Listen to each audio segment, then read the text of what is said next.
저는 오늘 울산시당위원장직을 사퇴합니다. 6개 당협의 실질적 추대가 철회된 것은 제가 비상계엄 해제와 대통령 탄핵에 적극 나섰기 때문입니다. 아직 당협위원장도 가지고 있기 때문에 여러 가지 압박은 있을 수도 있다고 생각합니다. 아직까지는 거기까지 가지는 않았습니다. 저희 남구갑 소속 시구 의원들이 제게 탈당 요구를 지속적으로 하고 있습니다. 일개 시당위원장직도 민주적 정당성이 없으면 내려오는데 대통령은 민주적 정당성이 없으면 더 빨리 내려와야 되지 않을까요? 네, 탄핵에 찬성했다. 그러니까 정확히는 탄핵 소추에 찬성한 것이죠.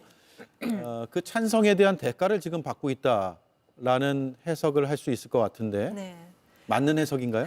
김상욱 의원에 대한 이야기들은 사실은 좀 얼마 전부터 있었어요. 예. 탄핵에 찬성했다는 그 즈음부터 그리고 언론 인터뷰를 많이 하고 그 즈음부터 당내에서는 특히 지역의 중심으로 현역 국회의원들이라든지 아니면 시도 의원들이 김상욱 의원에 대한 무언의 사실 유무의 압박을 하고 있다라는 이야기는 이미 많이 있었고요. 그래서 그것 때문에 김상욱 의원이 많이 힘들어한다는 이야기도 많이 들렸습니다. 그러니까 제가 직접 만나보고 직접 이야기하지는 않았지만 이미 당내 당 안팎에선 많이 퍼져 있던 얘기고요. 근데 이렇게 직접적으로 시당 위원장을 전격적으로 이렇게 또 사퇴할 것까지는 몰랐어요. 사실 이렇게까지 해야 되나라는 생각은 들었는데 앞서서 제가 마지막에 말씀드렸지만 민주당은 저렇게 생각이 다르고 서로 미워한다는 거 사실 다 알고 있는데도 불구하고 큰 뜻을 위해서 합치고 있는 와중에 국민의힘은 옳은 길을 가고 있는 현직 국회의원조차도 저렇게 핍박을 해야 되나 압박을 해야 되나 이런 면에서 저는 굉장히 안타깝게 생각을 하고요. 울산이라는 지역이 사실은 국민의힘에게 상당히 유리한 지역이죠. 그래서 소위 보수의 텃밭이라고 불리는 지역 중에 하나가 김상욱 의원 지역구이기도 하는데 글쎄요, 그것도 다른 사람들도 아니고 시의원, 구의원이 저런 식으로 현역 국회의원을 압박한다. 당협위원장 같은 당협 내에 있는 거거든요. 그건 사실 드문 일이고요. 이런 일들이 국민들에게 알려지면 저는 국민의힘 강성 지지층들은 환호할지 모르겠습니다. 하지만 합리적으로 사고하는 많은 국민들이나 중도 국민들이 생각을 했을 때 국민의힘은 굉장히 독재적이구나라는 생각을 하지 않을까, 반민주적이구나라는 생각을 하지 않을까라는 걱정이 들면서 국민의힘이 이제는 사실 윤석열 대통령의 저 비상계엄 사태, 그 사태로부터 빠져나올 때가 됐는데도 아직도 거기서 빠져나오지 못하고 허우적거리고 있는 게 매우 안타깝고요. 결국에는 헌재 결정이 나와도 이 분위기가 지속되지 않을까라는 그런 정말 심각한 걱정이 들 정도의 저는 사건이라고 생각을 해요. 그러니까 현역 국회의원을 국민들께서 보시기에는 그렇게 대단한가라고 보실 수 있겠지만 사실 지역에서 당협위원장을 맡고 있는 현역 국회의원 늘 저렇게 자리를 박탈하는 게 쉽지는 않습니다. 물론 당협위원장은 아니고 시당위원장이긴 하지만 그거는 당원들과 국회의원들, 원외 당협위원장 다 모아서 함께 선거를 통해서 추천을 한 게 시당위원장이기 때문에 저것도 선출직이에요. 그렇기 때문에 함부로 저렇게 나가라, 사퇴하라 할 수 없는 거거든요. 그래서 매우 안타깝게 생각하고 이건 김상욱 의원 본인을 위해서 안타깝다기보다는 국민의 힘을 위해서 굉장히 안타까운 상황이다. 그래서 이 바로 잡는 일로 다시 지도부가 조금 다시 재고를 하는 게 필요하지 않을까 저는 그렇게 생각을 합니다. 예. 사실 탄핵 소추 그 즈음에서 속칭 왕따를 당한다라는 얘기도 많이 나왔었고요. 그래서 이렇게 안타까움을 표명해 주시는 분도 있고 옆에서 다독이는 의원들도 일부 있었지만 전체적으로는 좀 싸늘한 분위기가 느껴지기도 했습니다. 정치가 이런 것인가라는 생각도 들게 하고요. 그렇죠. 그런데 저는 김상욱 의원한테 좀 용기를 드리고 싶어요. 정치는 결국에 본인이 책임지는 겁니다. 본인이 어떠한 의사결정과 행동을 했을 때 그 결과에 대해서 본인이 책임지는 거거든요. 아마 김상욱 의원님도 워낙 똑똑하시고 현명하신 분이라서 본인의 옳다고 생각하는 것을 추구했을 때에 어느 정도의 값을 치러야 된다 그러면 본인도 아마 치를 각오를 하고 계속적으로 탄핵에 대해서 찬성 발언을 해왔으리라고 생각합니다. 그래서 지금은 조금 힘들지 모르겠지만 그리고 아무리 지역이 보수적인 지역이라 하더라도 사실 이 탄핵 과정은 보수 진보의 문제가 아니거든요. 옳고 그름, 민주 반민주 그런 구도 아니겠습니까?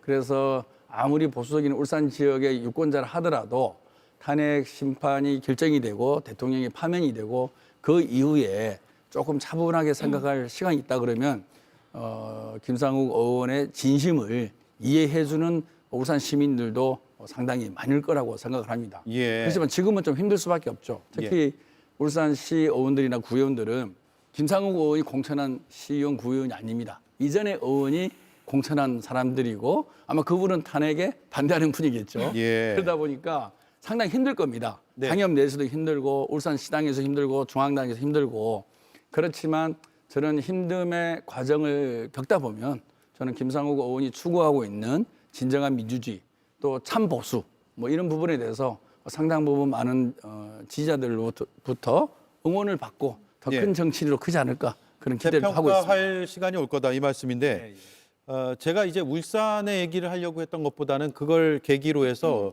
국민의힘 전체적으로 한번 보면 조기 대선 전국이 펼쳐진다면 네. 후보 간에 혹은 진영 간에 당내 진영 간에 탄핵에 찬성했느냐 반대했느냐 이 논쟁에 매몰될 가능성이 꽤 있어 보여서 그래요. 지금 주자들을 쭉 보면 김문수, 홍준표 그리고 원희룡 전 장관도 어제 그제인가요? 모습을 이제 드러내기 시작했던데 탄핵에 대한 강한 반대 입장을 지금도 유지하고 있고 오세훈 서울시장은 탄핵 소추에 대해서는 찬성하는 쪽의 입장을 보이는 듯 했습니다만 아주 적극적인 자신의 메시지가 나오지 않는 것으로 보인다라는 평가들이 있고 물론 지자체장이기 때문에 그런 이슈에 대해서 발언을 삼가하고 있는 것으로 보일 수도 있겠지만 어쨌든 강하게 표출하고 있지는 않습니다. 반면에 유승민 또 한동훈 이런 또 당내 인사들은 탄핵 소추에 대해서 강하게 자신의 입장을 피력한 바가 있어서 그런 입장을 넌 입장이 뭐였고 그로 인해서 이 사태가 벌어진 것 아니냐라는 그런 책임론을 추궁하는 형식의 논쟁으로 여당의 대선 경선전이 치러지지 않을까라는 우려를 하는 분들도 있어요. 지금 국민의힘 구조에서는 지금 그리고 보이는 양상을 보면 사실은 탄핵에 반대하는 분들에게 유리한 구도인 건 맞아요. 네. 아시겠지만 뭐 여의도 광화문에서 지금 극우 세력들의 시위를 보시면 어쨌든 탄핵에 반대하는 게 대선 레이스에서 초반의 입지에서는 상당히 유리할 것이고요. 그분들의 왜냐하면 표를 얻을 수 있으니까요. 마음을 얻을 수 있으니까. 그런데 결국에 대선은 본선에 나가서 한 표라도 더 가져오는 후보가 이길 수밖에 없거든요. 그러면 지금 현재 국민의힘 당원 내지는 국민의힘의 지금 이 광장에 나가 있는 지지 세력들이만으로 본선에서 이길 수 있겠느냐, 국민의힘이. 그건 저뿐 아니라 누구라도 이길 수 없다라는 거에 대해서는 다 동의할 겁니다. 예. 그리고 지금 많은 여론조사에서 나와 있는 것처럼 국민의힘의 지지율이 정말 전체 국민의 대표성을 갖는 지지율일까에 대해서도 사실은 저는 조금 더 지켜봐야 된다고 생각하는 입장이고요. 그러면 당장의 경선을 대비한 지금 전략인 것 같은데요. 지금 이분들이 탄핵에 찬성을 했다가 경선에 통과되고 경선에서 후보가 되면 본선 가서는 탄핵에 비판해도 된다라고 생각을 하는 건지 아니면 윤석열 대통령 관련해서 탄핵의 입장이 헌재 결정이 날 때까지만 이 입장을 가지고 있다가 입장이 나면 돌변을 할 것인지 반대의 모습을 보일 것인지 이제 이게 중요한데 예. 대선 후보가 대선 본선에서 저는 조금 더 많은 승률을 얻을 수 있는 전략은 저는 일관성을 보인 후보들이다라고 저는 감히 말씀을 드리고요. 네. 지난 제가 대선에 어쨌든 직간접적으로 참여했던 3번의 대선을 보면 결국에는 후보 자질은 얼마나 정치적인 일관성이 있었고 소신이 있었느냐가 결국에는 국민들께 심판을 받더라고요. 판단을 받는데 그런 일관성이 얼마나 있는 후보가 본선에 가느냐에 따라 저는 민주당 후보와의 대결에서 1대1 대결에서 저는 승산이 있다고 봅니다. 예. 그러면 지금의 국민의힘 분위기는 사실은 굉장히 힘든 분위기인데요. 저는 국민의힘이 이걸 계속 가져갈까? 과연 지금 지도부가 원내대표나 비상대책위원장 하고 계신 두 정치인이 워낙 선거 경험도 많은데 지금의 이 구도에서 과연 이길 수 있다고 생각을 할까? 저는 그렇게 생각하지 않고요. 헌재 결정이 되고 나면 국민의힘이 다른 모습을 보이지 않을까라는 저는 기대를 조심스럽게 해봅니다. 예.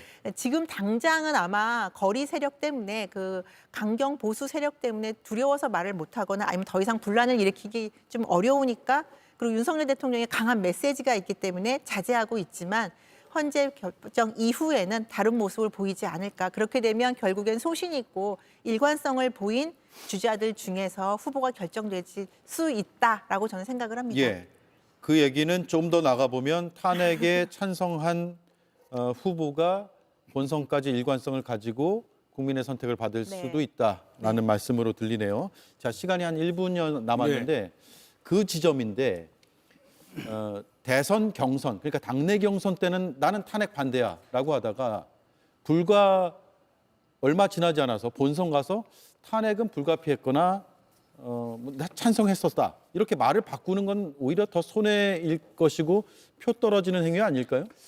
저도 그 의견에 동의하는데요. 사실 이렇게 탄핵 찬반이 경선도 앞두기 전에 논쟁이 된 것은 국민의힘 지도부가 이 탄핵과 계엄에 대해서 명확한 입장과 사과와 반성을 하지 않기 때문에 이런 논쟁이 일어난다고 봅니다. 사실 사과를 분명히 해야 되고 다시는 이런 일이 일어나지 않게끔 국민의힘도 힘을 합치는 게 우리나라의 민주주의와 미래를 위해서 바람직한 거 아니겠습니까? 예. 하지만 길거리 극우 지지자들 때문에 지금 엉거주춤하고 있는 거 아니겠어요?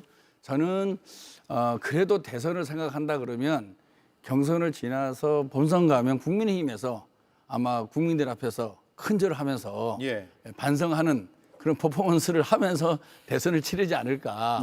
지금은 경선을 앞둔 그리고 길거리 극우 지지자들을 흩어지지 않게 하기 위한 꼼수로 탄핵을 활용하고 어떻게 보면 윤석열 대통령을 좀 이용하는 측면도 분명히 있는 거죠. 알겠습니다. 그래서 탄핵이 되면 새로운 국면이 펼쳐질 가능성도 있지 않을까. 네, 역시나 유권자들이 잘 판단을 하시겠죠.